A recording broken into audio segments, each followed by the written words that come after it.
Film की शुरुआत एक डरावने ऐतिहासिक रेफरेंस के साथ होती है कि करीब 2300 साल पहले हाइड्रोफोबिया का पहला केस रिकॉर्ड किया गया था। हाइड्रोफोबिया यानी पानी से डर लगना, जिसे एक्वाफोबिया भी कहते हैं। लेकिन यह रेबीज वायरस के सबसे खतरनाक लक्षण के तौर पर जाना जाता है। और यहीं से फिल्म की कहानी शुरू होती है। घने अंधेरे और झाड़ियों के बीच एक वेट नजर आता है जो काफी खुश दिख रहा है, क्योंकि उसका मिशन सिंपल है, बेन नाम के चिंपैंजी को वैक्सीन लगाना। पहले तो छोटा बेन बहुत क्यूट और मासूम लगता है, एकदम शांत बैठा है, शायद जरूरत से ज्यादा ही शांत। लेकिन यह मासूमियत सिर्फ कुछ सेकंड ही टिकती है। बिना किसी वार्निंग के चिंपैंजी डॉक्टर पर जानलेवा हमला कर देता है, उसे मार डालता है और उसका चेहरा बुरी तरह से नोच डालता है।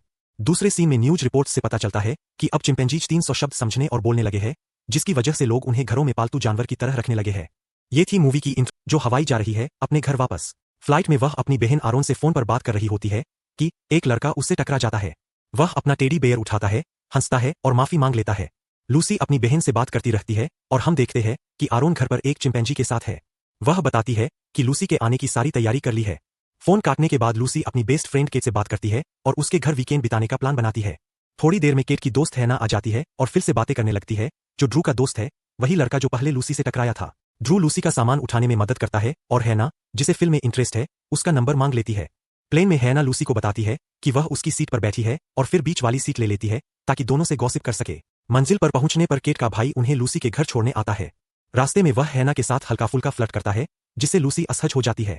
आखिर में वे लूसी के घर पहुंचते हैं, जहां वह अपने पिता एडम से मिलती है, जो बहरे हैं और सांकेतिक भाषा में बात करते हैं।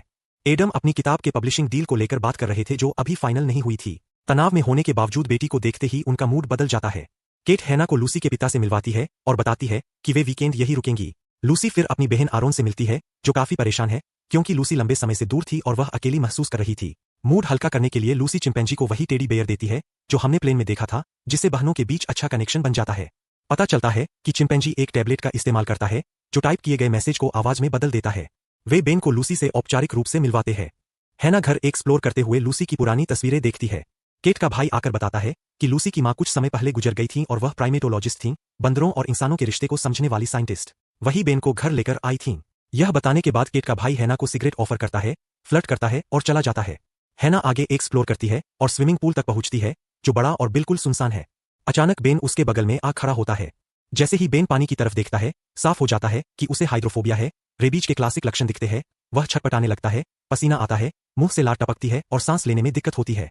वह हैना की तरफ हाथ बढ़ाता है और जैसे ही वह डरते डरते अपना हाथ बढ़ाती है, वह अचानक हिंसक हो जाता है और उसे काटने की कोशिश करता है।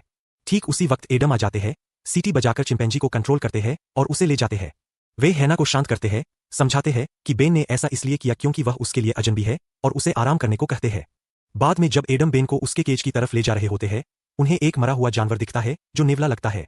एडम घबरा जाते हैं कि कहीं बेन ने उससे लड़ाई तो नहीं की और करीब से देखने पर उन्हें बेन पर काटने का निशान मिलता है। वे तुरंत बेन को केज में बंद करने का फैसला करते हैं। अगली सुबह एडम बच्चों को बताते हैं कि एक नेवला केज में घुस गया और उसने बेन को काट लिया।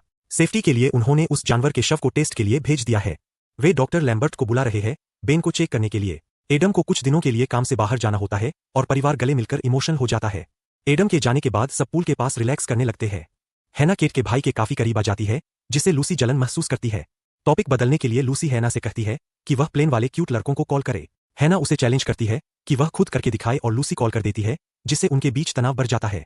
थोड़ी देर में केट बीमार हो जाती है और उल्टी करने लगती है। लूसी उसे उसके कमरे में ले जाती है।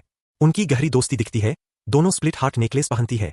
बाद में हैना और केट का भाई प्राइवेट में बात करते हैं और वह साफ कह देता है कि लूसी उसके लिए छोटी बहन जैसी है, वह उसके साथ कभी नहीं हो सकता, और फिर हैना को किस करता है। बदकिस्मती से लूसी उनके पीछे खड़ी यह सब देख लेती है और दिल टूट जाता है। इधर डॉक्टर लैम्बर्ट बेन को चेक करने आते हैं, जो डरा हुआ और गुस्से में है, जो हमें मूवी के फर्स्ट सीन में दिखाया गया था। दूसरी ओर केट थोड़ा बेहतर महसूस कर रही है और बाहर ताजी हवा लेने निकलती है। रास्ते में उसे टेडी बेयर मिलता है। अचानक बेन आ जाता है, लेकिन वह पहले जैसा नहीं है। वह केट को अजीब, खतरनाक तरीके से घूर रहा है। केट डरकर छिप जाती है और लूसी को बुलाती है। लूसी के आने तक बेन वहां से गायब हो जाता है। अचानक पूल की तरफ से चीखें आती है और सब वहां दौड़ते हैं। सबके आने पर बेन शांत रहने का दिखावा करता है, लेकिन कैट का भाई सबको समझाता है कि इस जानवर का इरादा जान ले। वह रस्सी लाकर बेन को बांधने की कोशिश करता है। लूसी प्यार से बेन को शांत करती है और चालाकी से उसे बांध दिया जाता है। जब वे डॉक्टर लैम्बर्ट को फोन लगाने की कोशिश करते हैं, तो एक खौफनाक सन्नाटा छा जाता है, क्योंकि फोन की रिंगटोन बेन के केज के अंदर से आती है। उसी वक्त आरोन आ जाती है। बेन को बंधा देख चौंक जाती है, लेकिन बेन रस्सी को दांतों से काटकर तोड़ देता है और आरोन पर झपटता है। जान बचाने के लिए सब पूल में कूद जाते हैं, जबकि बेन किनारे पर चक्कर लगाता है। केट का भाई निक एक खतरनाक प्लान बनाता है, बेन को धक्का देकर पूल के नीचे खाई में गिरा देगा। वह हिम्मत करके बेन को धक्का देता है। एक पल को लगता है काम हो गया, लेकिन बेन किनारा पकड़ लेता है और जैसे ही निक थोड़ा ऑफ गार्ड होता है, बेन जोर से उसे खींचकर उसे जमीन पर पटक देता है। इतनी जोर से वो नीचे गिरता है कि निक की खोपड़ी फ्रैक्चर हो जाती है और वह मर जाता है। लड़कियां सदमे में है, खासकर केट अपने भाई की मौत देखकर। बेन भागता नहीं, वही रहता है और पागलों की तरह हंसता है, मुंह से लार टपकती है। पक्का हो जाता है कि बेन को रेबीज है।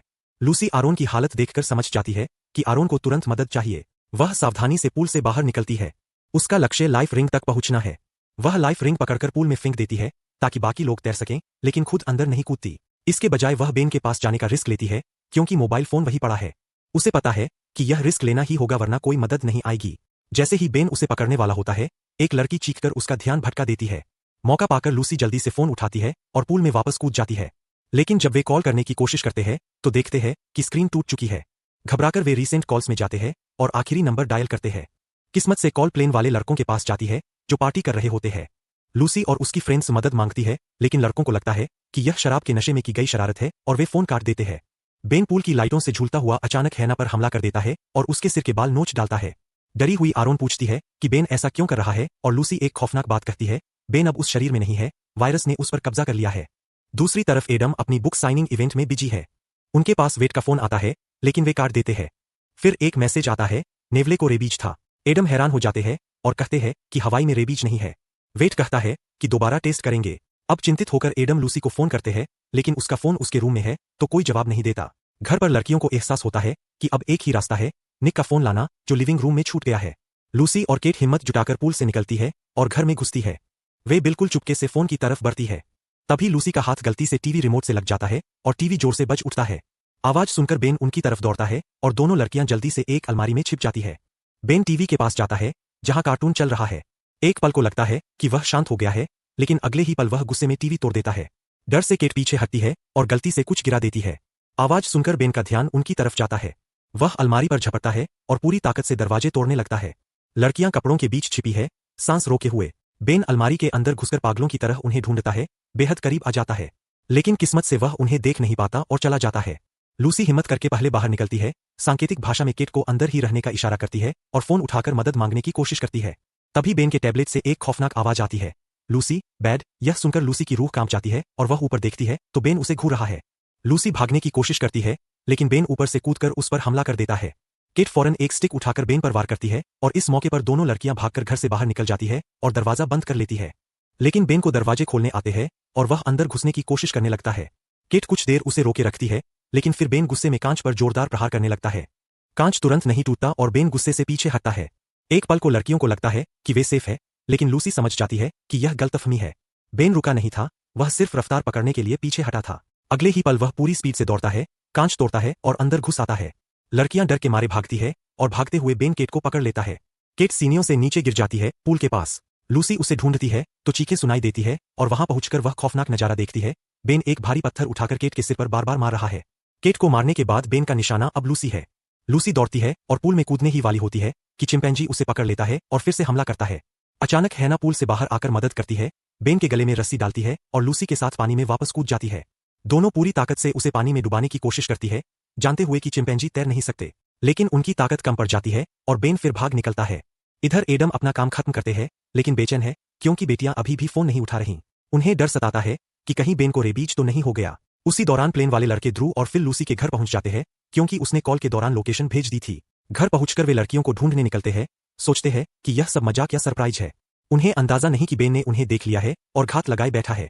थोड़ी देर में ध्रुव एक कमरे में घुसता है, सोचकर कि लड़कियां यही होंगी। कोई नहीं मिलता तो वह लाइट जलाकर इधर उधर देखता है और एक फोटो फ्रेम उठाता है। उसे पता चलता है कि लड़कियां एक चिंपैंजी पाल रही थीं। माहौल खौफनाक हो जाता है जब ध्रुव की अचानक बेन से सामना होता है, जो धीरे धीरे उसकी तरफ बढ़ रहा है। ध्रुव शांत रहने की कोशिश करता है। पहले वह मजाक में दोस्ताना व्यवहार करता है, बेन से ताली बजाने को कहता है और हैरानी की बात है कि बेन ताली बजा देता है। फिर ध्रुव अपनी चाबियां निकालकर हिलाता है ताकि बेन का ध्यान भटके और वह भाग सके, लेकिन प्लान फेल हो जाता है। बेन चाबियों की तरफ देखता तक नहीं और खतरनाक अंदाज में ध्रुव की तरफ बढ़ता रहता है। ध्रुव कुछ देर एक्ट करता रहता है, लेकिन जब उसे एहसास होता है कि जानवर रुकने वाला नहीं और अटैक करने वाला है, तो वह अपना कंट्रोल खो बैठता है और बेन को गालियां देने लगता है, जिससे चिंपैंजी का गुस्सा भड़क उठता है। अचानक बेन ध्रुव पर झपटता है, उसका चेहरा पकड़ता है और जबरदस्त ताकत से खींचकर उसका पूरा जबड़ा ही नोच डालता है। बेन उस जबड़े को खिलौने की तरह खेलता है और फिर ध्रुव की लाश पर रख देता है। अब बेन आखिरी लड़के फिल को ढूंढने निकलता है। फिल को लड़कियां मिल जाती है, जो अब भी पूल में छिपी है। लूसी उसे इशारे से चुप रहने और मदद बुलाने को कहती है, लेकिन फिल उसकी वार्निंग अनसुना कर देता है और जोर जोर से चिल्लाने लगता है। यह गलती उसकी मौत की वजह बनती है। चीखें सुनकर बेन तुरंत आ जाता है। फिल डर के मारे भागने की कोशिश करता है। जब बेन उससे बुरी तरह पीट रहा होता है, हैना मौका पाकर पूल से निकलती है और बिना पीछे देखे भाग जाती है। वह अपनी चाबियां और फोन उठाती है और घबराहट में गलती से लड़कों वाली कार में बैठ जाती है। गलती का एहसास होने पर वह अपनी कार की तरफ भागती है, लेकिन तब तक बेन आ चुका होता है। यहाँ हैना को एक खौफनाक सच्चाई का पता चलता है। यह जानवर सिर्फ खतरनाक नहीं है, बल्कि बहुत चालाक भी है। बेन के पास हैना की कार की चाबियां हैं और वह शांति से कार अनलॉक करके उसकी तरफ बढ़ता है। हैना डर के मारे पुलिस को फोन करती है, मदद मांगती है, लेकिन डर के कारण एड्रेस भूल जाती है। अचानक बेन कार के डिक्की से अंदर घुस आता है। हैना भागने की कोशिश करती है, लेकिन जानवर उसे पीछे खींचकर बेरहमी से मार डालता है। लूसी पूल से बाहर निकलकर घर की तरफ जाती है। फर्श पर टूटे कांच बिखरे हैं और वह गलती से एक नुकीले टुकड़े पर पैर रख देती है। दर्द बहुत होता है, लेकिन वह चीख रोक लेती है। लेकिन बहुत देर हो चुकी है, बेन आ चुका है और उस पर हमला कर देता है। ठीक उसी वक्त एडम घर वापस आते हैं। कार की आवाज सुनकर बेन लूसी को छोड़कर एडम की तरफ दौड़ता है। घायल होने के बावजूद लूसी अपने पिता को बचाने के लिए उनके पीछे भागती है। एडम घर में घुसते हैं और सामान बिखरा देख चौंक जाते हैं, लेकिन बहरे होने की वजह से उन्हें अपने पीछे हो रहे हंगामे की कोई आवाज नहीं सुनाई देती। वे डाइनिंग टेबल पर पिज्जा खाने लगते हैं। लूसी उन तक पहुंचने की कोशिश करती है, लेकिन एडम ऊपर चले जाते हैं, लूसी को फिर से जानवर के सामने अकेला छोड़कर। बेन लूसी के पास लौटता है और एक पल के लिए बिल्कुल शांत हो जाता है। पुराने बेन की तरह धीरे से लूसी का हाथ पकड़ता है, लेकिन यह सब झांसा था। अगले ही पल वह लूसी की कलाई तोड़ देता है। दर्द और घबराहट के बावजूद लूसी हिम्मत जुटाकर बेन के घाव पर जोर से दबाव डालती है, जिससे उसे दर्द होता है और उसे सोफे के नीचे छिपने का मौका मिल जाता है। लेकिन बेन हार नहीं मानता और गुस्से में उसे पकड़ने की कोशिश करता है। तभी आरोन आ जाती है और बेन का ध्यान अपनी तरफ खींच लेती है। बेन तुरंत आरोन पर झपटता है। लूसी जानती है कि रेबीज की वजह से बेन बहुत ताकतवर हो गया है, लेकिन वह अपनी बची खुची ताकत इकट्ठा करके उसे रोकने और अपनी बहन को बचाने की कोशिश करती है। इधर एडम को ड्रू की लाश मिल जाती है और वह तुरंत समझ जाते हैं कि क्या हुआ है। घबराकर वह घर में दौड़ते हैं, अपनी बेटियों को ढूंढते हुए। इस बीच बेन फिर से लूसी पर हमला कर देता है और जब वह उसे मारने ही वाला होता है, एडम आ जाते हैं। वह सीटी बजाकर उसका ध्यान भटकाने की कोशिश करते हैं, लेकिन इस बार सीटी की आवाज का बेन पर कोई असर नहीं होता और वह लूसी को छोड़कर एडम पर हमला कर देता है। एडम अपनी बेटियों को बचाने के लिए लड़ने की कोशिश करते हैं, लेकिन बेन की ताकत बहुत ज्यादा है।